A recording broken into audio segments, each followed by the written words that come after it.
தாய் மாமா, எங்கள் மருமகளுக்கு தாய் மாமா. இன்னைக்கு எல்லாரும் இங்கே தான் வந்திருக்காங்க. அந்த அனைவரையும் கர்த்தர் ஆசீர்வதிப்பாராக. அவரை தேவன் ஆந்திர பிரதேஷ், கர்நாடகா, தமிழ்நாடு பல இடங்களுக்கு அவரை கொண்டு சென்று கர்த்தர் பயன்படுத்தி வருகிற ஒரு நல்ல பாத்திரம். ஒரு அல்லேலூயா சொல்லுங்க. ஆகையால் இன்றைக்கு அவர்கள் தேவனுடைய செய்தியை கொடுப்பது மட்டுமல்ல, தங்களுடைய குழந்தையையும் பிரதிஷ்டை செய்யும்படி கொண்டு வந்திருக்காங்க. அதனால ரெண்டு விதத்திலும் நமக்கு சந்தோஷம். அவர்கள் தேவனுடைய செய்தியை கொண்டு வரும்படி கரங்களை தட்டி வாழ்த்தி வரவேற்போம். உற்சாகம்.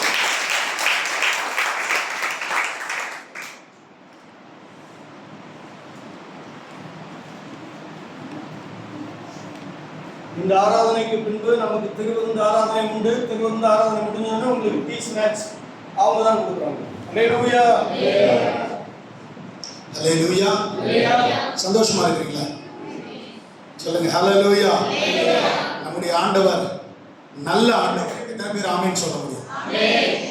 நான் எப்போ பிரசங்கம் தொடங்கினாலும் ஒரு வார்த்தை சொல்வது உண்டு, அவரை போல ஒரு தெய்வம் நமக்கு இல்லவே இல்லை. அல்லேலூயா. இன்னும் அழகா சொன்னா, அவரை தவிர வேறு தெய்வம் நமக்கு இல்லவே இல்லை. அல்லேலூயா. அவர்தான் வானத்தையும் பூமியையும் உண்டாக்கின தெய்வம். அதை எப்படி உண்டாக்கினார்னா ஒரே ஒரு வார்த்தை தான். அல்லேலூயா. அப்போ ஒரு வார்த்தை சொன்னாலே இதுவரை யாரும் கண்டிராத கேள்விப்படாத ஒரு வானம் உண்டாயிற்று என்றால், நம்மளை பார்த்த ஒரு வார்த்தை சொன்னால் இல்லாதது எதுவா இருந்தாலும் உங்களை தேடி வராது, உங்களுக்காகவே உருவாக்கப்பட்டு வந்து சேர்ந்து. அல்லேலூயா. பக்கத்துல கோப்பா சொல்லுங்க, உங்களுக்காக எதை வேண்டுமானாலும் உயிர்த்தெழுந்த ஆண்டவர் வார்த்தையினாலே உருவாக்க வல்லவர். அல்லேலூயா, அல்லேலூயா, அல்லேலூயா. ஏன்னா அவர்தான் வார்த்தை, வார்த்தை தான் அவர். அந்த வார்த்தையாகிய தெய்வம் தான் மரித்தார், அந்த வார்த்தையாகிய தெய்வம் தான் உயிர்த்தார். அந்த உயிர்த்தெழுதலின் நாளை தான் நம்ம எல்லாம் இங்க சேர்ந்து வந்து கர்த்தரை மகிமைப்படுத்திட்டு இருக்கிறோம். அல்லேலூயா. ஒரு சந்தோஷமான ஒரு விஷயமா சொல்லணும்னா, ஓப்பனா சொல்லணும்னா, நேத்தா நாங்க பேசிட்டு இருந்தோம் யார்கிட்டயோ, என்னன்னா நாங்க ஆண்டவரை ஏற்றுக்கிட்டு எங்களை ஆண்டவர் ஆந்திரா பகுதியிலேருந்து தமிழ்நாட்டுக்கு கொண்டு வந்த பிறகு நாங்கள் எங்கேயுமே போக முடியாது. எங்கள் வீட்டுக்குள்ளேயே அடைஞ்சு கிடக்கணும். இதான் எங்கள் நிலைமை. நம்ம பிள்ளைங்களெல்லாம் தாத்தா பாட்டி வீட்டுக்கு அங்கிக்கு அப்படிலாம் அனுப்புவோம்ல, அப்படி எங்களுக்கு எங்கேயுமே போகிறதுக்கு எந்த வழியுமே இல்லை. அதுதான் நிலைமை. ஆனால் ஆண்டவர் இந்த இடத்த எப்போ வேணாலும் வரலாம், எப்போ வேணாலும் இருக்கலான்ற மாதிரி இந்த வீட்டில் எங்கள் பொண்ணை நாங்கள் கொடுத்தோமோ இல்லையோ அது அடுத்த விஷயம். நாங்கள் வந்து போகிறதுக்கு எங்கள் வீடு மாதிரி ஆண்டவர் உங்கள் சபையை இந்த வீட்டையும் கொடுத்துருக்காரு. அல்லேலூயா. ஆமா, எங்க பிள்ளைங்களை முந்தினத்து எங்க அக்கா பிள்ளைங்களை இங்க அனுப்பும்போது ஒரே சந்தோஷம் எங்களுக்கு. எனக்கு வீட்டில் இருக்கவங்களுக்கு தெரியல, பிள்ளைங்களை எங்கேயாவது போகணும் அப்படின்னு நான் ரொம்ப விரும்புவேன். போனா நல்லது கிட்ட தெரிஞ்சுக்குவாங்கன்னு. ஆனா இந்த இடத்துல வர்றதுக்கு ஒரு வாய்ப்பு அப்பா மூலமா எங்களுக்கு கொடுத்தாரு. ஆமா, இந்த இடத்துக்கு கொடுத்தது அவரு அப்பா மூலமா கிடைச்சு. அல்லேலூயா. அதனால கர்த்தருக்கு நன்றி சொல்றேன். இந்த எல்லாருக்கும் ஆண்டவரும் உலக ரட்சகருமா இருக்கிற இயேசு கிறிஸ்துவின் நாமத்தினாலே அன்பின் வாழ்த்துக்களை கொண்டு வருகிறேன். கர்த்தர் நம்மை ஆசீர்வதிப்பாராக. நம்ம எல்லாம் கண்களை மூடி தலைகளை தாழ்த்தி ஆண்டவரை நோக்கி பார்ப்போம். ஆண்டவர் இன்றைக்கு நம்மளோடு பேச இருக்கிறார். நம்ம எல்லாரும் ஆண்டவருக்கு கொஞ்ச நேரம் ஸ்தோத்திரம் பண்ணுவோமா? அவர் துதிகள் மத்தியிலே வாசம் செய்கிறவர். உயிர்த்தெழுந்த ஆண்டவர் எங்கேயோ போகவில்லை. ஆவியானவராய் நம் நடுவிலே அவர் வாசம் பண்ணி கொண்டிருக்கிறார். ஆவியானவராய் நம்முடைய இல்லத்திலே, உள்ளத்திலே, நம்முடைய வாழ்க்கையிலே, நம்முடைய எதிர்காலத்திலே அவர் இருக்கிறார். அந்த ஆண்டவருக்கு நம்ம எல்லாரும் ஸ்தோத்திரம் பண்ணுவோமா? ஸ்தோத்திரம் ஆண்டவரே, ஸ்தோத்திரம் ஆண்டவரே, ஸ்தோத்திரம் ஆண்டவரே, ஸ்தோத்திரம் ஆண்டவரே. நாங்கள் உம்மை துதிக்கிறோம், நாங்கள் உம்மை துதிக்கிறோம், நாங்கள் உம்மை துதிக்கிறோம், நாங்கள் உம்மை துதிக்கிறோம், நாங்கள் உம்மை துதிக்கிறோம், நாங்கள் உம்மை துதிக்கிறோம், நாங்கள் உம்மை துதிக்கிறோம், நாங்கள் உம்மை துதிக்கிறோம், நாங்கள் உம்மை ஸ்தோத்திரிக்கிறோம் ஆண்டவரே. உமக்கு நன்றி, நன்றி, நன்றி, நன்றி, நன்றி, நன்றி ஆண்டவரே, நன்றி ஆண்டவரே, நன்றி ஆண்டவரே. இந்த உயிர்த்தெழுதலின் நாளிலே உள்ளத்தின் ஆழத்திலிருந்து நாங்கள் உமக்கு நன்றி செலுத்துகிறோம். எதற்காக இந்த இடத்திற்கு எங்களை அழைத்து வந்தீங்கன்னு தெரியாது. எதற்காக உடைய வேலைக்காரனா இருக்கிற என்னை நிறுத்தினீர் அப்படின்னு தெரியாது சொன்னா. ஆனால் நீர் எங்களோடு என்ன பேச நீங்க திட்டமா இருக்கிறீங்களோ நீங்க பேசுங்க, நீங்க பேசுங்க, நீங்க பேசுங்க, நாங்க கேட்கிறோம். நீங்க பேசுங்கப்பா, நாங்க கேட்கிறோம். அந்த வார்த்தை கூடி வந்திருக்கிற எல்லா பிள்ளைகளுக்கும் 30, 60, 100 ஆசீர்வாதத்தை கொண்டு வரட்டும், நன்மையை கொண்டு வரட்டும், ஆசீர்வாதத்தையும் வல்லமையும் கொண்டு வரட்டும், அபிஷேகத்தை கொண்டு வரட்டும். இயேசு கிறிஸ்துவின் நாமத்தில் வேண்டி ஜெபிக்கிறோம் ஜீவனுள்ள நல்ல பிதாவே, ஆமென். அல்லேலூயா. எல்லாருக்கும் உயிர்த்தெழுதலின் நாளுடைய வாழ்த்துக்களை சொல்லுகிறேன். கர்த்தர் நம் அனைவரையும் அவருடைய சித்தத்தின்படி அந்த உயிர்த்தெழுதலின் வல்லமைக்குள்ள இன்றைக்கு அவருடைய வார்த்தையின்படி நம்மை கொண்டு செல்வாராக. அல்லேலூயா. எல்லாரும் கொஞ்சம் உற்சாகமா இருக்கலாமே. 12 மணி ஆனா கொஞ்சம் கஷ்டமா இருக்கும், 12 மணி ஆனா கொஞ்சம் கஷ்டமா இருக்கும். ஏன்னா வெயில் வேற பயங்கரமா இருக்கு. இப்போ ஒரு 10:30 தான் ஆச்சு. கொஞ்சம் உற்சாகமா இருக்கிற மாதிரியாவது நடிப்போமே. எல்லாரும் ஸ்தோத்திரம் சொல்லுங்க. சந்தோஷமா இருப்போம். கர்த்தர் நம்மை பலப்படுத்துவாராக. வெளிப்படுத்துற விசேஷம் 1ஆம் அதிகாரம் 18ஆம் வசனத்தை வாசிக்க கேட்போம். வெளிப்படுத்துற விசேஷம் 1ஆம் அதிகாரம் 18ஆம் வசனம். மரித்தேன், இதோ சதா காலங்களில் உயிரோடு இருக்கிறேன். ஆமென். நான் மரணத்திற்கும் பாதாளத்திற்கும் உரிய திறவுகோல்களை உடையவராய் இருக்கிறேன். போதுங்க. அல்லேலூயா, அல்லேலூயா. ஒரு கூட்டம் என்ன சொல்லிட்டு சுத்திட்டு இருக்கன்னா, அவர் உயிர்த்தெழவில்லை அப்படின்னு சொல்லிட்டு தெரிகிறார்.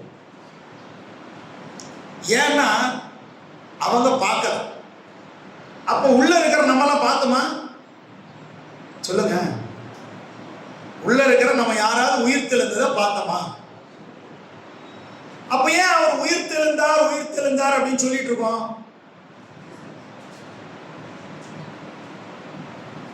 என்ன பைபிள் எழுதப்பட்டிருக்கு அதுதானுங்க. வேற எப்படி தெரியும் உங்களுக்கு? எனக்கும் பைபிள் எழுதப்படலன்னா தெரியாது. பைபிள்ல எழுதி இருக்கிறாங்க, அதனால நம்புறோம். நம்புறவங்கள ஒரு ஆமென் சொல்லுங்க. சரி, உயிர்த்தெழுந்த ஆண்டவர் அவரை நம்ம எப்படி பார்க்கிறோம் அப்படின்றத இன்னைக்கு நம்ம தியானிக்க போறோம். அவரை நம்ம எப்படி பார்க்கிறோம்? அவர் உயிர் தெழுந்துட்டாரு. எங்க போயிட்டாரு? பரலோகத்துக்கு போயிட்டாரு. அப்ப அவருக்கும் நமக்கு சம்பந்தம் இல்லையா? அவருக்கும் நமக்கு சம்பந்தம் இல்லையா? பழைய ஏற்பாட்டில் தேவன் எப்படி செயல்பட்டார்னா, ஜனங்க எப்பெல்லாம் கூப்பிட்டாங்களோ அப்பெல்லாம் இறங்கி வந்து உதவி செய்வார். தூதர்களை அனுப்பி உதவி செய்வார். இல்லைன்னா அவரே வருவார். இல்ல அவருக்கு தோணும் போதெல்லாம் வருவார். ஆதாமியும் ஏவாளை தேடி வந்தது போல. இது பழைய ஏற்பாட்டில். புதிய ஏற்பாட்டில் எப்படின்னு இருக்காருன்னா, ஜனங்களுக்கு கூடவே அவரும் நம்மளை போலதான் இருக்காரு. நம்மளை போலவே பிறந்தாரு, நம்மளை போலவே வளர்ந்தாரு, நம்மளை போலவே சாப்பிட்டாரு, நம்மளை போலவே டிராவல் பண்ணாரு, எல்லாமே நம்மளை போலவே பண்ணாரு. ஆனா மரிக்கிறதுல ஒரு வித்தியாசம் இருக்கு, உயிர்த்தெழுதுல வித்தியாசம் இருக்கு. இது ரெண்டு தான் அவருக்கும் மனுஷனுக்குள்ள வித்தியாசம். அவரை ஒரு இரத்த சாட்சியாய் மரிக்கும்படி அவர் மரணத்திற்கு ஒப்பு கொடுக்கப்பட்டு மரித்தார். நீங்களும் நானும் ஒரு சிலர் அப்படி மரிக்கலாம். ஆனால் ஒரு சிலர் என்றதை விட நிறைய பேர் மாமூலான மரணம் இருக்கு. அப்போ மரணம் என்பது இருக்கு அப்படின்றதையும் கர்த்தர் நமக்கு காட்டியிருக்கார். அதே நேரம் உயிர்த்தெழுதல் அவருக்கு 3 நாளே உண்டாச்சு. நமக்கு ஒரு வேலை லேட்டா நடக்கலாம் என்போம், ஆனா கண்டிப்பா நடக்கும். சொல்ல நீங்க யாராவது உங்களை பார்த்து நீங்க எதுக்கு சர்ச்சுக்கு போறீங்க, போய் ஜோம் பண்றீங்க, நீங்க பைபிள் படிக்கிறீங்க, நீங்க எங்களை போற நாங்கெல்லாம் பண்ற இந்த தப்பெல்லாம் கூட நீங்க பண்ண மாட்டீங்க, ஏன் கஷ்டப்பட்டு இப்படி ஒரு கட்டுப்பாட்டோடு வாழ்றீங்க அப்படின்னு கேட்டீங்கன்னா, நீங்க சொல்ல வேண்டிய ஒரே ஒரு விஷயம், என் ஆண்டவர் வருவார், என் ஆண்டவர் உயிர்த்தெழுந்தார், அதே போல நானும் என் குடும்பமும் உயிர்த்தெழ போகிறோம். உயிர்த்தெழ வேண்டும் என்றால் நான் சபைக்குள்ள இருக்க வேண்டும் சொல்லணும். ஆமென் சொல்லுங்க. நீங்க ஏங்க இயேசுநாதரை ஏத்துக்கிட்டீங்கன்னா, எனக்கு ஒரே இடுப்பு வலி ஆச்சுங்க, நான் போனேங்க, ஐயா பாலசிங்க ஐயா ஜெபம் பண்ணாரு, இடுப்பு வலி குறைஞ்சிருச்சுங்க. அப்படியா, பரவாயில்லையா, இடுப்பு வலிக்காலாமா இயேசுநாதரை ஏத்துக்கிட்டீங்க? கிடையாது. நீ வந்த சூழ்நிலை உள்ள எதுக்காக வந்தியோ தெரியாது. ஆனா வந்த பிறகு ஒரு விஷயத்தை உறுதியாக்கிக்கொள். இந்த சரீரம் மண்ணுக்குள்ள ஒரு நாள் போயிடும். அது போகும்போது எவ்வளவு உண்மையோ அவருடைய உயிர்த்தெழுதலை விசுவாசிக்கிறவர்களுக்கு உயிர்த்தெழுதும் அப்படியே உறுதியானது. புரிஞ்சா புரியலையா? புரிஞ்ச மாதிரி நடிக்கிறவங்க சொல்லுங்க அல்லேலூயா.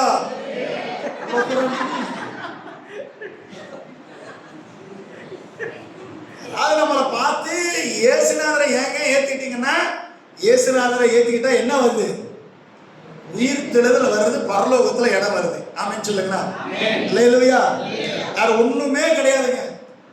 ஏன் நம்ம ஏசப்பா கிட்ட வந்துட்டு இருக்கோம்னா வேற ஒண்ணுமே கிடையாது. ஏசப்பா ஏத்துக்கிட்டா நீ நல்ல வீட்டை கட்டிடுவேன், நல்ல பில்டிங் வாங்கிடுவேன்.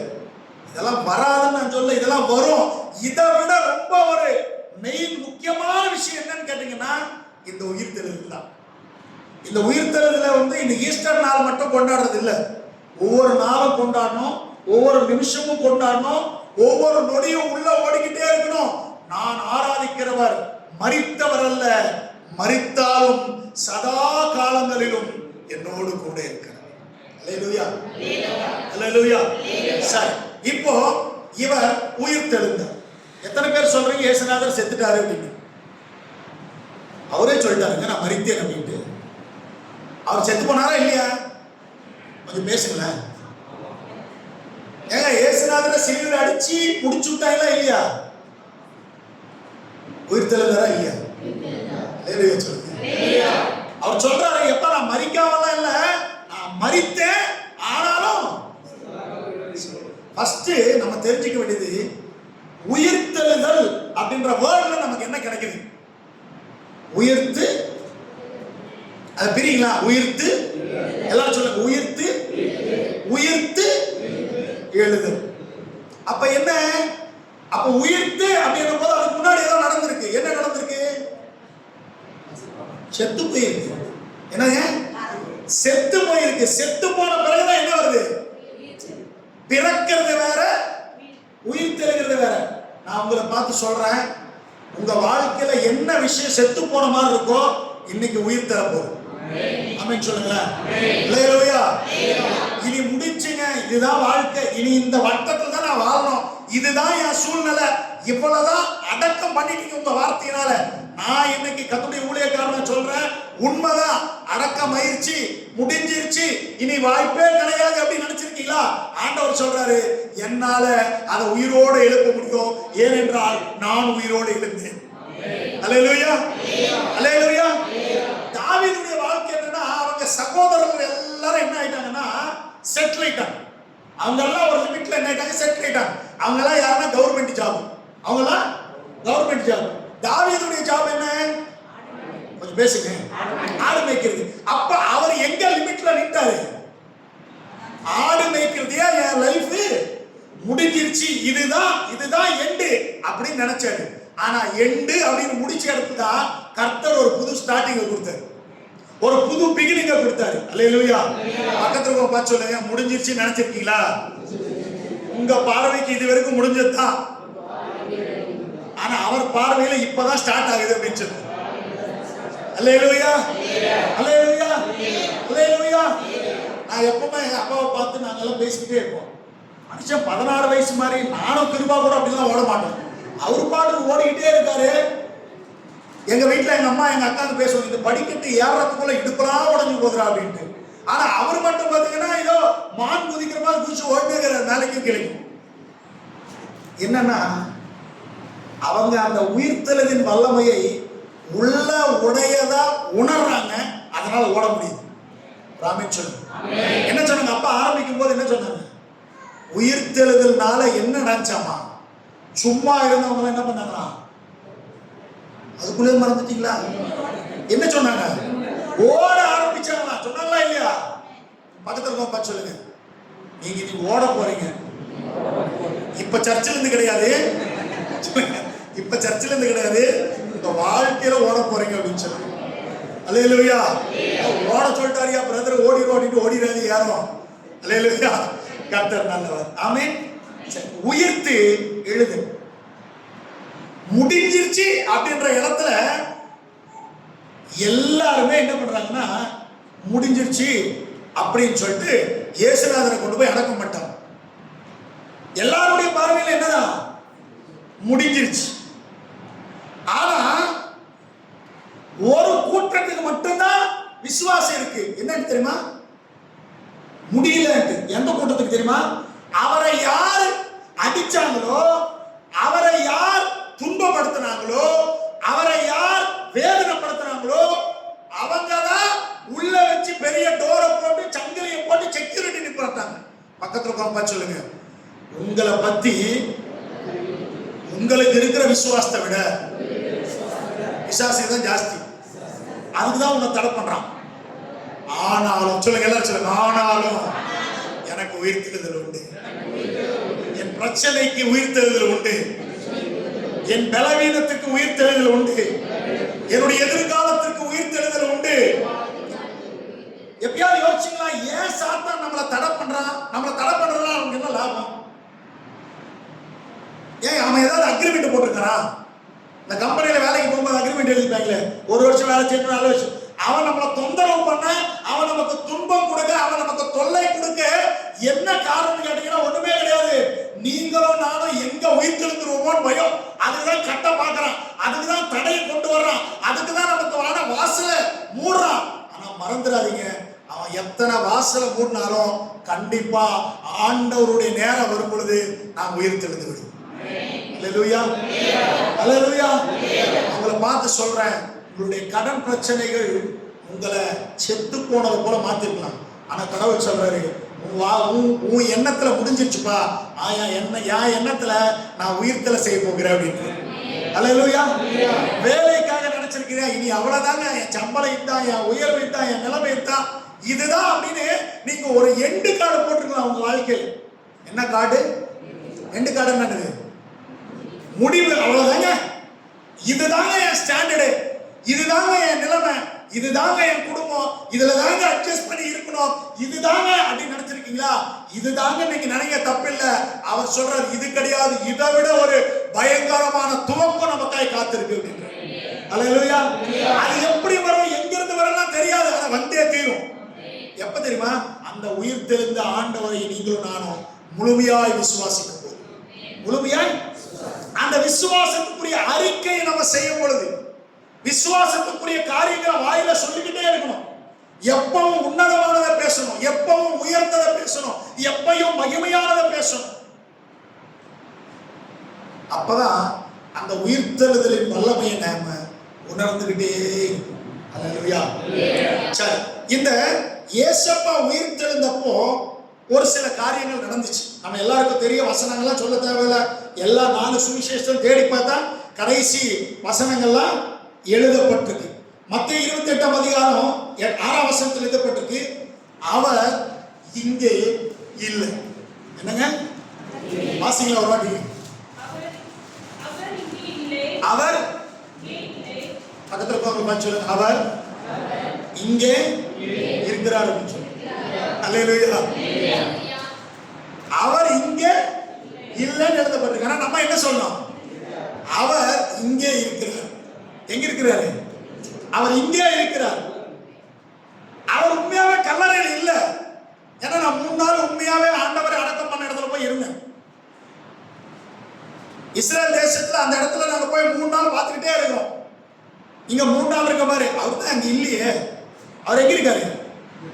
ஆனா இங்க இருக்கிறவரை அங்க போய் தொடர்ந்தா என்ன பிரயோஜனம்? பிரயோஜனம் இல்லவே இல்லை. பழமொழி ஒண்ணு இருக்கு, இடுப்புலயே குழந்தை வச்சுட்டு என்னங்க ஊரெல்லாம் தோணாங்களா, என்னன்ட்டு குழந்தைய காணோம் குழந்தைய காணோன்ட்டு. கடைசி நேரம் சொன்னாங்க, ஏமா அந்த இடுப்புல இருக்கிறது என்னமா? ஆமா இல்லை அப்படின்னா ஒரு சோத்திரம் சொல்லுங்களா. அவர் எங்க இருக்கிறாரு? அவர் அங்கே இல்லை, அவர் இங்கே இருக்கிறார். அவர் அங்கே இல்லை, நம்ம வீட்டுக்குள்ள இருக்கிறார். அவர் அங்கே இல்லை, அவர் நம்முடைய வாழ்க்கையில் இருக்கிறார். அவர் அங்கே இல்லை, அவர் நம்முடைய பிள்ளைகளுடைய எதிர்காலத்தில் இருக்கிறார். அவர் அங்கே இல்லை, நம்முடைய எல்லா சூழ்நிலைக்கு நடுவிலே இருக்கிறார். அவர் பல நேரத்தில் மௌனமா இருக்க காரணம் அவர் கிடையாது, நம்ம அவர் மேல வச்சிருக்கிற விசுவாசத்தின் குறைவினால் தான் அவர் மௌனமா இருக்க வேண்டியதா இருக்கு. நீங்களும் நானும் அந்த உயிர்த்தெழுதலின் வல்லமையில விசுவாசித்து நீங்களும் நானும் அவருக்கு நெருங்கி போக ஆரம்பிச்சீங்கன்னா அத்தனை தடைகளும் மாற ஆரம்பிச்சுங்க. யாராவது அவருடைய மரணத்தை உயிர்த்தெழுதலை யாராவது தடுக்க முடிச்சா சொல்லுங்க? இல்ல அவருடைய மரணத்தை யாராவது தடுக்க முடிச்சா?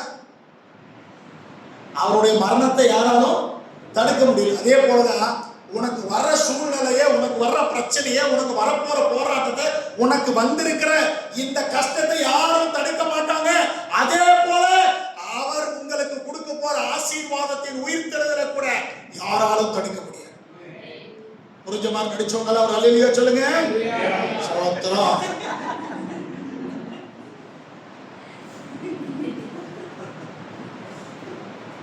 பிரச்சனை வந்தது எவ்வளவு உண்மையோ விடிவு வரப்போறது கூட அவ்வளவும் உண்மைன்னு சொல்ல மாட்டேன். அல்லேலூயா. இந்த உயிர்த்தெழுதல் வல்லமை நமக்குள்ள வந்துச்சுன்னா என்ன நடக்கும்? வந்தா நம்ம எப்படி மாறுவோம்? உண்மையாவே வந்துச்சா இல்லையா அப்படின்னு இங்க இருந்து கத்துக்கிட்டு ஓடி போப்போம். எல்லாரும் சோத்திரம் சொல்லுங்க. எத்தனை பேர் கத்துக்க ரெடியா இருக்கீங்களா இல்லையா?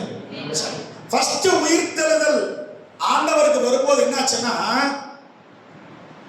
கட்டப்பட்டிருந்த அவருடைய சரீரத்திற்கு மேல கட்டப்பட்டிருந்த அந்த கட்டுகள் அறுந்து விட்டது. என்ன நினைச்சீங்க? கட்டுகள் அறுந்து விட்டது. கட்டுகள் அறுந்து விட்டது.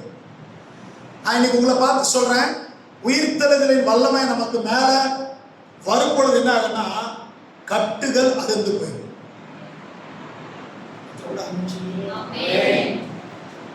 என்ன அறுந்துரும்? என்ன கட்டுது? உன்னை எலும்ப விடாம பண்ண கட்டு. உன்னை எலும்ப விடாம பண்ண கட்டு. நீ எங்க வாழ்க்கையில முன்னேறிடுவியோ அப்படின்னு சொல்லிட்டு கட்டப்பட்ட கட்டு. நம்ம கூட நம்முடைய தேசத்துல பயங்கரமான கட்டு வச்சிருக்காங்க தெரியுமா? கிறிஸ்தவன் முன்னேறிடக்கூடாது. என்னதுங்க? கிறிஸ்தவன் முன்னேறிடக்கூடாது. கிறிஸ்தவனை எவ்வளோ ஓரமா தள்ளி ஒதுக்கி வைக்கணுமோ அது ஒதுக்கிறதுக்கு ஒரு கூட்டம் தடை பண்ணிக்கிட்டே இருக்கு. ஆனா மூட்டை பூச்சி மாதிரி புதுசா எழும்பி வந்துகிட்டே தான் இருக்காங்க. அல்லேலூயா, அல்லேலூயா. உங்களையும் என்னையும் யார் கட்ட நினைச்சாலோ அவன் கட்டறது 3 நாள் மட்டும் தான் தாங்கும். 4வது நாள் ஒட்டச்சுக்கிட்டு வெளியே வந்துடும். அல்லேலூயா, அல்லேலூயா. நான் சொல்றேன், உங்களை பார்த்து இன்னைக்கு உங்க வாழ்க்கையில இருக்கிற கட்டுகள் எல்லாம் என் கர்த்தர் அறுத்து போடுவாராக. இந்த உயிர்த்தெழுதலின் நாளே அவர் உயிரோடு எழும்பொழுது எப்படி கட்டுகள் அறுந்ததோ இன்றைக்கு உங்க மேல அந்த உயிர்த்தெழுதலின் வல்லமை வரும்போது முதல்ல கட்டுகள் எல்லாம் அறுக்கப்படும். வியாதியினுடைய கட்டு அறுக்கப்படும். பணக்குறைவு என்கிற கட்டு அறுக்கப்படும். பலவீனம் என்கிற கட்டு அறுக்கப்படும். அது என்ன கட்டா இருந்தாலும் இன்னைக்கு கேளுங்க, கர்த்தர் அறுத்து போட்டுருவார். இல்லையா சொல்ல மாட்டீங்களா? ஏன்னா உயிர்த்தெழுதல் வல்லமை பரலோகத்திலிருந்து தேவனிடத்தில் வந்தது. அவர் ஞானஸ்நானம் எடுக்கும் பொழுது பரலோகத்திலிருந்து என்ன வந்துச்சு? புறா வந்துச்சு, சத்தம் வந்துச்சு. அதே போல அவர் உயிர்த்தெழும் போது கூட பரலோகத்திலிருந்து ஒரு வல்லமை வந்துச்சு. இயேசப்பாவுடைய உயிர்த்தெழுதல் உண்டாச்சு. அதே போல நம்ம வாழ்க்கையில கூட அந்த உயிர்த்தெழுதல் வரப்போகிறது. ஆமென், வரப்போகுது. ஆமென். இன்னைக்கு ஏதோ இல்லைங்க, ஒவ்வொரு நாளும் வரணும், ஒவ்வொரு நொடியும் வரணும்.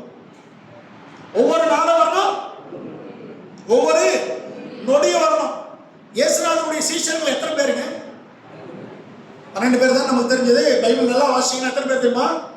120 பேர். எத்தனை பேரு? 120 பேரை ஃபில்டர் பண்ணா 70 பேர். 120 பேரை ஃபில்டர் பண்ணா 70 பேர். அந்த 70 பேரை ஃபில்டர் பண்ணா 12 பேர். அந்த 12 பேரை ஃபில்டர் பண்ணா கடைசியில் யாரு? 3 பேர். யாராரு? பேதுரு, யோவானு, யாக்கோபு. இவங்க தான் நெருக்கமா இருக்காங்க. இவரை சுத்தி ஒவ்வொரு கூட்டமா இருக்கு. 3, 12, 70, 120 இப்படி இருக்கிறாங்க சீஷர்கள். இதுல யாராவது நைட்டெல்லாம் வந்து அந்த காவல்காரன் கூட உட்கார்ந்து பாத்துக்கிட்டாங்களா இயேசுநாதரை? அதிகாலையாவது அந்த 120 பேர் இல்ல அந்த 12 பேர் அட்லீஸ்ட் ஓடி வந்தாங்களா? சொல்லுங்க. இல்ல.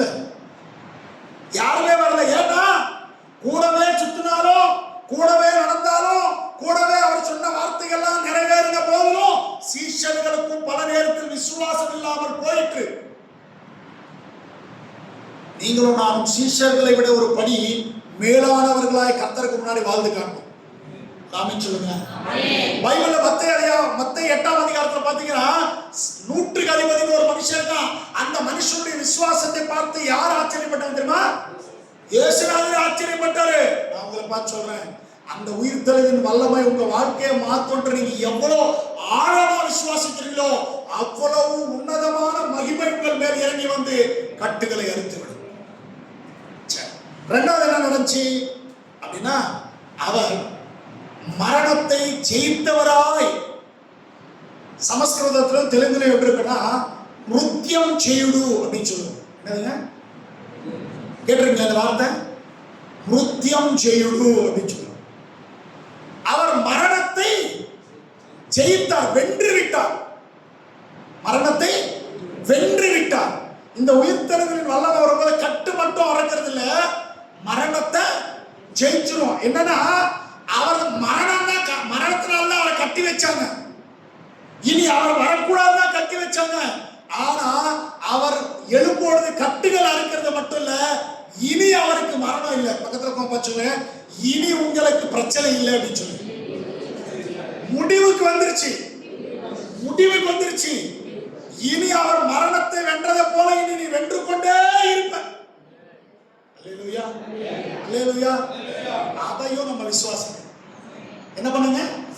விசுவாசிக்கணும். விசுவாசிக்கலாம் ஒண்ணுமே நடக்காதுங்க. நம்ம பேரே என்னதுங்க? ரசவூசிகளா விசுவாசிகளா? சொல்லுங்க. விசுவாசிகள். விசுவாசிகள் இருக்க வேண்டியதே என்னதான்? இல்லாததே என்னதான்? இருக்க வேண்டியதே இல்லை. அப்புறம் பேரு மட்டும் என்னது? விசு. பல நேரத்துல சபைக்கு விசுவாசிகளா ரசவூசிகளா மாறிடுறாங்க, அது வேற விஷயம். தோத்திரம். நம்ம விசுவாசிகள் இருக்க வேண்டியது என்னதாங்க? விசுவாசத்துல வளருங்க, வளர்த்துக்கோங்க. என்னதுங்க? வளருங்க. என்ன பண்ணுங்க? வளர்த்துக்கோங்க. பைபிள்ல சீஷர்கள் ஆண்டவர்கிட்ட வந்து கேட்கிறாங்க, ஆண்டவரே நாங்கள் விசுவாசத்தில் வளர வேண்டும் என்றால் என்ன செய்ய வேண்டும் அப்படின்னு. நம்ம கிட்ட யாராவது கேட்டாங்க என்ன சொல்லுவோம்?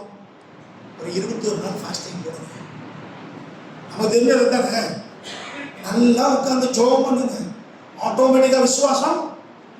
அது பைபிள் எப்படி சொல்லப்பட்டிருக்கா? என்ன சொல்லப்பட்டிருக்கு பைபிள்ல? கேள்வினால விசுவாசம். இதுதான் இருக்கு. கேள்வினால விசுவாசம். என்ன கேள்வி? கொஸ்டினா இல்ல, கேட்கறதுனால என்ன வரும்? இங்க கேட்டுட்டு இருக்கவங்க ஒரு ஸ்தோத்திரம் சொல்லுங்க. கேட்டுட்டு இருக்கீங்களா? கேட்கும் போது என்ன வளருமா?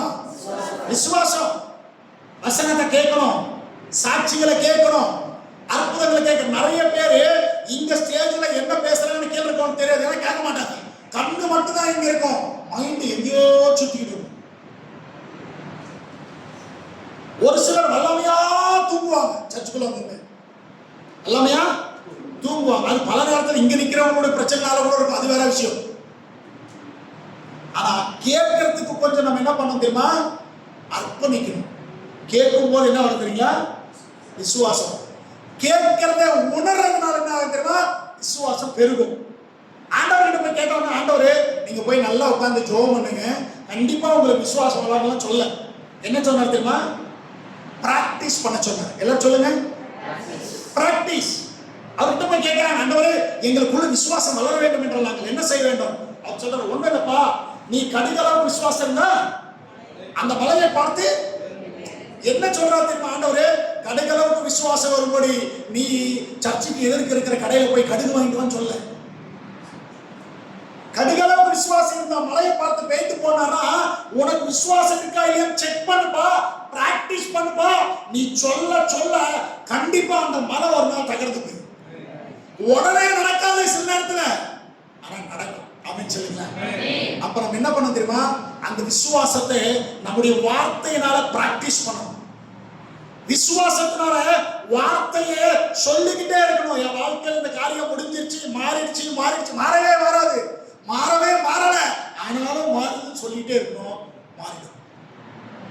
ஆமென், அல்லேலூயா. சரி, மூணாவது என்ன நடந்துச்சு அப்படின்னா, மூடப்பட்டிருந்த அந்த கதவு திறக்கப்பட்டுச்சு. அந்த பாறை ஆயிடுச்சுங்க, திறக்கப்பட்டுச்சு. வந்து திறந்து பார்த்தாங்களா? இல்ல. மேல இருந்து ஒரு வல்லமை உள்ள வந்துச்சு.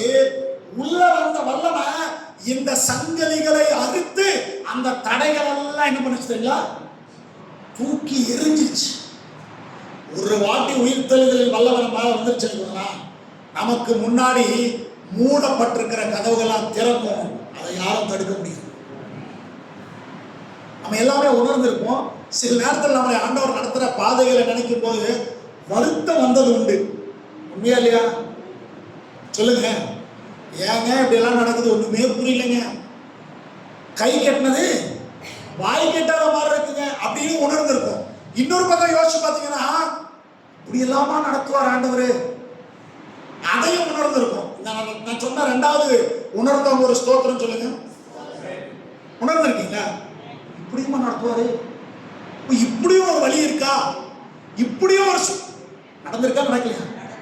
அப்ப எப்படிங்க கைவிட்டுருவாரு? உங்க முன்னாடி மூடப்பட்டிருக்கிற கதவை கர்த்தர் திறப்பார். அல்லேலூயா. வசனம் சொல்லுது, ஒரு கதவு அடைக்கப்பட்டால் 7 கதவுகள் திறக்கப்படும். 7 வாசல்கள் திறக்கப்படும். நான் சொல்றது 7 வாசல்கள். ஃபர்ஸ்ட் அடைக்கப்பட்ட வாசலே திறக்கப்படும். அதோட சேர்த்து தான் இந்த 7 வாசல் திறக்கப்படும். ஆமென். ஆண்டவர் உங்க வாழ்க்கையில் என்ன பண்ண போறாரு தெரியுமா? இந்த உயிர்த்தெழுதலின் நாள்ல அடைக்கப்பட்ட கதவுகள் எல்லாம் திறக்க போறாரு. நம்புறீங்களா? எப்படி திறப்பாருங்க? சுத்தி கொண்டு வந்து பூட்டை உடைச்சு திறப்பாரா? இல்ல சாவி வந்து டூப்ளிகேட் சாவி கொண்டு வந்து திறப்பாரா? அதெல்லாம் தேவையில்லைங்க. திறப்பார், அவ்வளவுதான். ஆமென் சொல்லுங்க. எங்க ப்ராப்ளம் தெரியுமா? எப்படி திறப்பாருங்க? இங்கதான் பிரச்சனையே. எப்படி திறப்பாரு என்பதே வேணாங்க. திறப்பாருங்க. இதுதான் விசுவாசம். ஆமென்.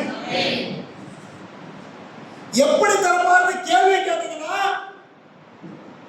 அவர் திறக்கிறவும் மாட்டாரு. திறக்கிறது உங்களுக்கு தெரியும் தெரியாது. அவர் நம்ம கேட்க வேண்டியது ஒரே ஒரு வேலை தான். எப்படி திறக்கிறதா தெரியாது, தெரிஞ்சிருக்கும். அவ்வளவுதான். அல்லேலூயா. அவர் திறப்பார். உயிர்த்தெழுதலின் வல்லமை வரும்போது மூணாவது என்ன தெரியுமா? அடைக்கப்பட்ட கதவுகள்லாம் என்ன பண்ணுங்க? திறக்கப்படும். அடைக்கப்பட்ட கதவுகள்லாம் திறக்கப்படும். என் ஆண்டவர் நம்ம வாழ்க்கையில திறப்பாராக. அல்லேலூயா. ஓகே, அடுத்து நாலாவது என்ன அப்படின்னு கேட்டீங்கன்னா மறுரூபமாக்கப்படும். என்னாகும்? இயேசுநாதர் உயிர்த்தெழுந்த பிறகு அவருடைய முகம் எப்படி மாறிச்சு தெரியுமா? மறுரூபமாக்கப்பட்டுச்சு.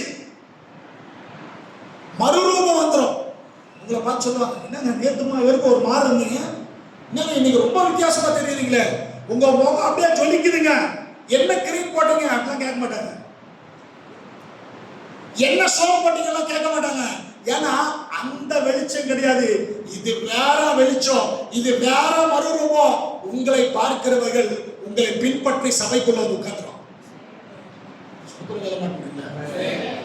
உங்களை பின்பற்றி சபைக்குள்ள வந்துருவாங்க. உங்களையும் உங்கள் குடும்பங்களையும் கர்த்தர் மறுரூபமாக்குவார். ஏதோ வர்றாங்க, நானும் சர்ச்சுக்கு வர்றேன், அதே இடிஞ்சு போன முகத்துல வர்றேன், மறுபடியும் அதே இடிஞ்சு போன முகத்துல போறேன். உள்ள வர்றவங்களுக்கு வித்தியாசம் தெரியும். ஸ்தோத்திரம் சொல்லுங்க. உள்ள வர்ற நமக்கு என்ன தெரியணும்? நமக்கும் தெரியணும், பார்க்கிறவங்களுக்கும் தெரியணும். அப்பதான் நம்ம சரியா கிறிஸ்தவ வாழ்க்கை வாழ்ந்துட்டு அர்த்தம். சரியான வளர்ச்சி இருக்கணும். வாழ்க்கையில சரியான வளர்ச்சி இருக்கணும். வளர்ச்சி இல்லைன்னா வீழ்ச்சி இருக்கும். ஆனாலும் வீழ்ச்சிக்கு பிறகு என்ன இருக்கணும்? வளர்ச்சி இருக்கணும். நிறைய பேர் வீழ்ச்சியோட நின்றாங்க, ஆனா வளர்ச்சி நோக்கி போறதில்ல. இந்த உயிர்த்தெழுதலின் வல்லமை உங்க வாழ்க்கையை வளர்ச்சி நோக்கி கொண்டு செல்வதாக. அல்லேலூயா. எங்க பிள்ளைமார்க்கு நம்ம சொல்லுங்க, நீதிமானு 7 தடவை விழுந்தாலும் விழுதல் என்பதும் உண்டு. ஆனாலும் விழுந்ததோடு நிக்காதீங்க, எழும்புவதை நோக்கி போனீங்கன்னா நீங்க உயிர்த்தெழுதலின் வல்லமையை உடையவர்கள் என்று உங்களால உணர முடியும். மற்றவங்க உணராங்களோ இல்லையோ, இதுதான் மறுரூபமாக்கப்படுகிற அனுபவம். அல்லேலூயா. கடைசியா அதே 28ஆம் அதிகாரத்தில் பாத்தீங்கன்னா அவருக்கு பரலோகத்திலும் பூமியிலும் சகல அதிகாரம் கொடுக்கப்பட்டுச்சு. எப்ப கொடுக்கப்பட்டுச்சா? பக்கத்துல பச்சு உயிர்த்தெழுந்தாதான் அதிகாரம் வரும். சோதனை சொல்லுங்க. அது வரைக்கும் பூமியிலும் வானத்திலும் இயேசுநாதருடைய கையில ஃபுல் கண்ட்ரோல் கொடுக்கல. சாத்தானுடைய கையில இருந்த அந்த கண்ட்ரோலை பறிச்சு கொண்டு வந்து யார் கையில கொடுத்தாச்சு? ஆண்டவரோட கையில கொடுத்தாச்சு. நம்ம உயிர்த்தெழுதலின் வல்லமை நம்ம மேல வந்துச்சுன்னா என்ன தெரியுமா? நம்ம கையில இந்த பூமியை கண்ட்ரோல் வந்துடும். ஒரு ஸ்தோத்திரம் சொல்லுங்க. அல்லேலூயா. எல்லாருமே நம்ம கண்ட்ரோல்ல இருப்பாங்க. ஒரு ஸ்தோத்திரம் சொல்லுங்க. உங்களுக்கு புரியலையா? எல்லாருமே உங்க கண்ட்ரோல் இருப்பாங்க. உங்க சொந்தம், பந்தம், நண்பர்கள் எல்லாருமே யார் கண்ட்ரோல் இருப்பாங்க? உங்க கண்ட்ரோல் இருப்பாங்க. ஆமென் சொல்லுங்க. அப்போ கர்த்தர் உங்களை அதிகாரியா வைக்கிறார்னு அர்த்தம். ஆமென். கர்த்தர் உங்களை என்ன பண்றாருங்க? அதிகாரியா வைக்கிறார். எப்ப வைப்பார் தெரியுமா? உயிர்த்தெழுதலின் வல்லமையை உணரும் போது வைப்பார். அல்லேலூயா. அதனாலதான் உயிர்த்தெழுதலின் வல்லமை ரொம்ப முக்கியம். அந்த உயிர்த்தெழுந்த ஆண்டவருடைய கையை பிடிச்சு நடக்கிறது ரொம்ப முக்கியம். அந்த உயிர்த்தெழுந்த ஆண்டவர் அனுப்புற பரிசுத்த ஆவியினால் நிரப்பப்படுவது ரொம்ப முக்கியம். அந்த உயிர்த்தெழுந்த வல்லமை நம்ம வீட்டுக்குள்ள நம்ம வாழ்க்கையில இருக்கா இல்லையானே அடையாளம் என்ன தெரியுங்களா? பரிசுத்த ஆவியானவர் தான். பரிசுத்த ஆவியானவரை நீங்க உள்ள இருக்கிறத உணரல, உங்களுக்கு தெரியல, அவர் உள்ள இல்லைன்னு நினைச்சீங்கன்னா உயிர்த்தெழுதலின் வல்லமையுடைய அடையாளம் நமக்குள்ள மறைஞ்சிருக்குன்னு அர்த்தம். அதை வெளியே கொண்டு வரணும். அல்லேலூயா. அதுக்குதான் நம்மள மாதிரி ஆவிக்குரிய சபைகள்ல பரிசுத்த ஆவியினுடைய அபிஷேகத்தை ரொம்ப முக்கியப்படுத்தும். அல்லேலூயா. சரி, இந்த உயிர்த்தெழுந்த ஆண்டவர் நமக்குள்ள இருக்கிறார் என்கிற அடையாளம் ஒன்று சொன்னேன். எப்படி? பரிசுத்த ஆவியானவர் உள்ள இருக்கிறத உணர்ந்தா உயிர்த்தெழுதலின் வல்லமை நமக்குள்ள இருக்குன்னு அர்த்தம். சரி, இந்த ஒரு அடையாளம் தான் பிரதர் அப்படின்னா இல்ல, வேற இருக்கு. சொல்லவா? வேற இருக்கு. சொல்லவா? சொல்ல வேணாவா? 5-6 நிமிஷம் முடிச்சிடும். யாரும் பார்க்காதீங்க, யாரும் பயப்படாதீங்க. முதல் விஷயம், உயிர்த்தெழுந்து வெளியே வந்தோடனே ஆண்டவர் என்ன தெரியுமா சொன்னாரு? முதல் வார்த்தை, உங்களுக்கு சமாதானம் உண்டாவதாக அப்படின்னு சொன்னார். என்ன சொன்னாரு? உயிர்த்தெழுந்திர வல்லமை உங்களுக்குள்ள இருக்குன்னா எப்படியாவது நீங்க சமாதானமா இருக்க முயற்சி பண்ணுவீங்க. சண்டைய தூண்ட மாட்டீங்க, சண்டை போட மாட்டீங்க, சண்டை நடக்கிற இடத்துல கொஞ்சம் பெட்ரோலை ஊத்த மாட்டீங்க, சமாதானமா இருக்கும். ஒரு சோத்திரம் சொல்லுங்க. ரெண்டாவது அடையாளம் என்னங்க? சமாதானமா இருப்பீங்க. முதல் அடையாளம் என்ன சொன்ன? பரிசுத்த ஆவியானவர் நமக்குள்ள இருக்கிறத உணர்வு. ரெண்டாவது என்னது? சமாதானம். சமாதானம் பண்ணுகிறவர்கள் பாக்கியவான்கள், அவர்கள் தேவனுடைய. அப்போ தேவன் உள்ள இருக்கிறார் அப்படின்னா சமாதானம் பண்ண முயற்சி பண்ணணும். நீ சமாதானம் பண்ணல, சண்டையை தான் தூண்டுற, நீ சண்டைக்குள்ளதான் வாழ்ற, எப்பவுமே பொறாமையோட இருக்கிற, எப்பவுமே இருச்சலோடு இருக்கிற, எப்பவுமே சந்தேகத்தில் இருக்கிற, அப்படின்னா ஒரு விஷயம் மிஸ் ஆயிட்டு இருக்கு உயிர்த்தெழுதலின் வல்லமையில. என்னது? சமாதானம். நீங்களும் இருக்க முடியாது, மற்றவங்களும் வைக்க முடியாது. மற்றவங்களை வைக்கணும்னா ஃபர்ஸ்ட் நம்ம எப்படி இருக்கணும்? சமாதானமா இருக்கணும். அல்லேலூயா. அல்லேலூயா. யோபு 22ஆம் அதிகாரம் 21ஆம் வசனத்துல என்ன இருக்கு தெரியுங்களா?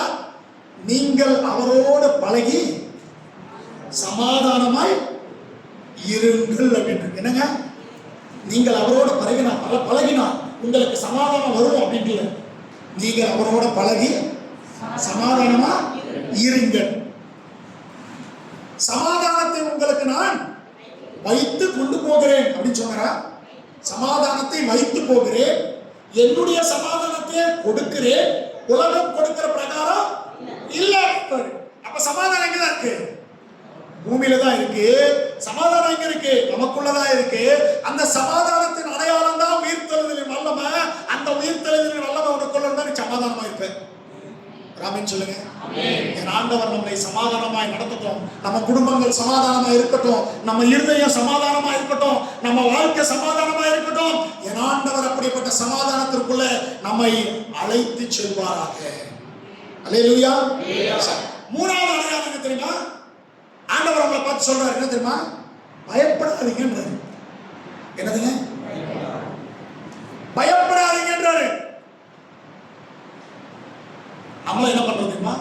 நிறைய பேரை பார்த்து சொல்லணும், பயப்படாதீங்கன்னு சொல்லணும். பயப்படாதீங்கன்னு சொல்றதுக்கு முன்னாடி ஃபர்ஸ்ட் நம்ம பயப்படாம இருக்கணும்.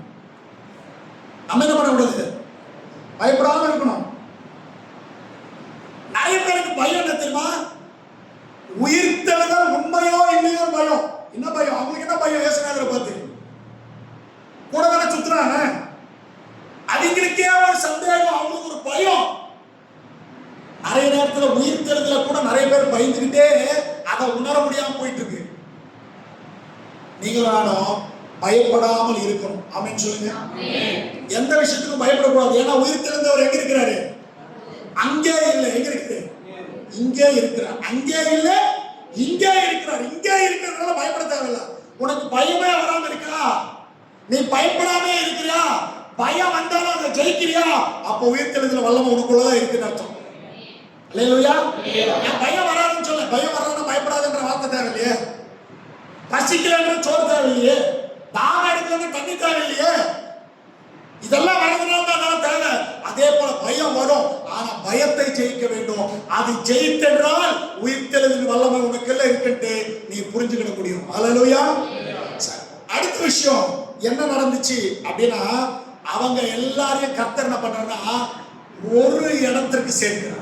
எல்லாம் சொல்லுங்க, ஒரு இடத்திற்கு சேர்க்கிறார். நீங்களும் நானும் என்ன பண்ணோம் தெரியுமா? நம்ம வாழ்க்கையில ஒரு இடத்துக்கு சேர்க்கிற ஒரு கிருபை. எல்லாரும் ஸ்தோத்திரம் சொல்லுங்க. அது பேர் தான் என்ன சொல்லுவாங்கன்னா ஐக்கியம் சொல்லுவாங்க. என்ன சொல்லுவாங்க? ஐக்கியம்.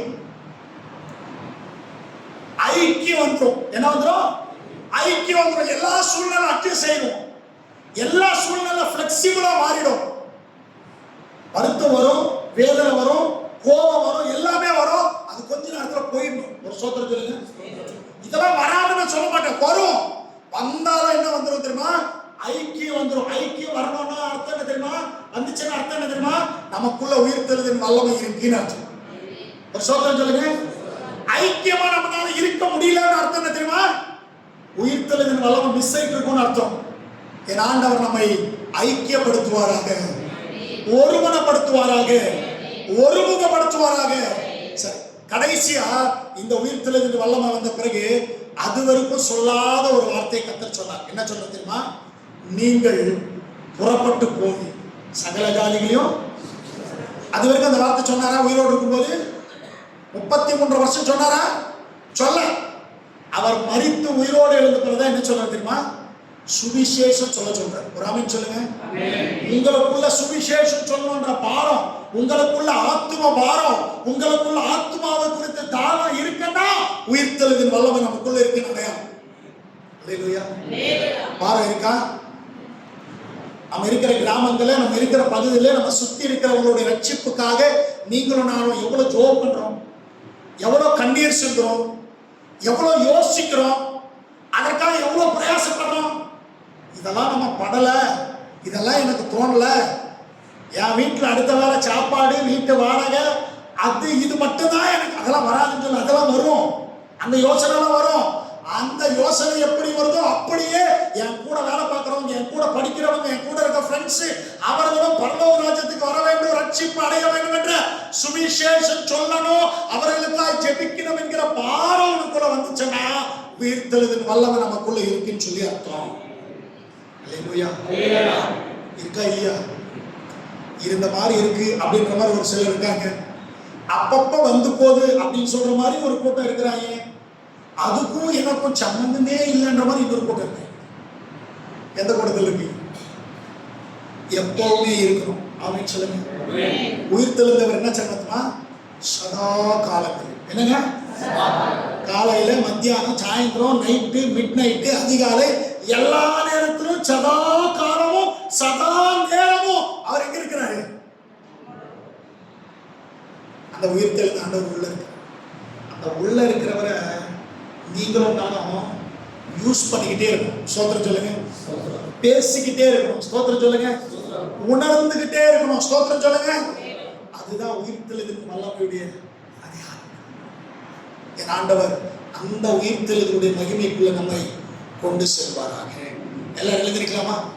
எல்லாம் எழுந்திருந்து சொல்லுங்க. ஆண்டவரே, அந்த உயிர்த்தெழுதலின் வல்லமை அந்த உயிர்த்தெழுதலின் அபிஷேகம் நான் ஒரு 3 நிமிஷத்துல அப்பா கையில கொடுத்துருவேன்.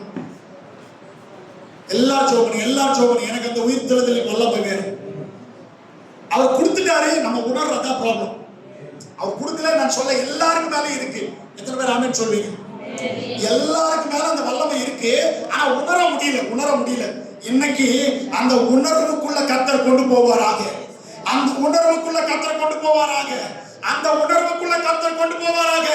எல்லாரும் ஜெபம் பண்ணுங்க. ரபலபா ஷபரபல ரபரபா. எல்லாரும் ஜெபம் பண்ணுங்க. எனக்கு அந்த உயிர்த்தெழுதலின் வல்லமை ஆண்டவரே நான் உணர செய்யுங்க.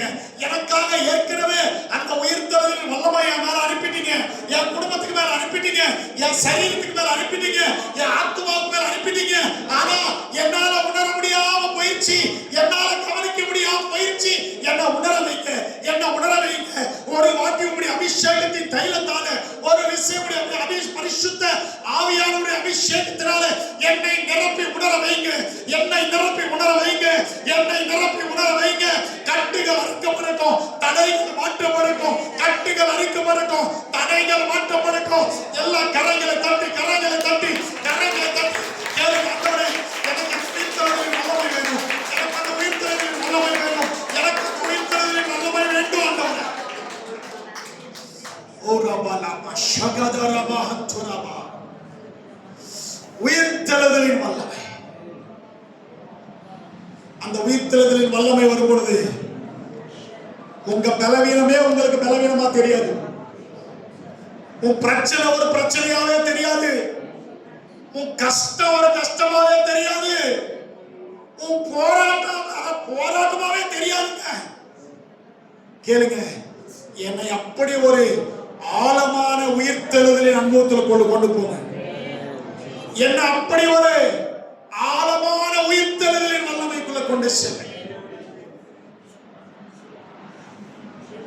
என்னை அப்படி ஒரு ஆழமான உயிர்த்தெழுதலின் வல்லமைக்குள்ள கொண்டு செல்ல.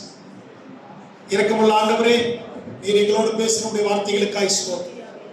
எங்களோடு பேசின அந்த வார்த்தைகள் அந்த உயிர்த்தெழுதலின் வல்லமை உணரவும், அந்த உயிர்த்தெழுதலின் வல்லமை எங்களுக்குள்ள இருக்கா இல்லையா என்று நாங்கள் எப்பவும் பரீட்சித்துக் கொண்டு, பரிசோதித்துக் கொண்டு, எங்களை நாங்கள் சரி பண்ணி கொண்டு வாழ, இந்த சுவிசேஷத்தை சொல்ல, சமாதானம் பண்ண, ஐக்கியமா இருக்க, பயப்படாமல் இருந்து பயப்படுகிற அநேகருக்கு தைரியத்தை கொடுக்க எங்களை பயன்படுத்தும். எங்களுக்கு கொடுத்த அதிகாரத்திற்காக நன்றி, எங்களுக்கு கொடுத்த ரட்சிப்புக்காக நன்றி, எங்களுக்கு கொடுத்த பரிசுத்த வாழ்க்கைக்காக நன்றி. கடைசி வரை அதற்குள்ள வாழ கிருபை செய்யுங்கள். இயேசுவின் நாமத்தில் ஜெபிக்கிறோம் நல்ல பிதாவே.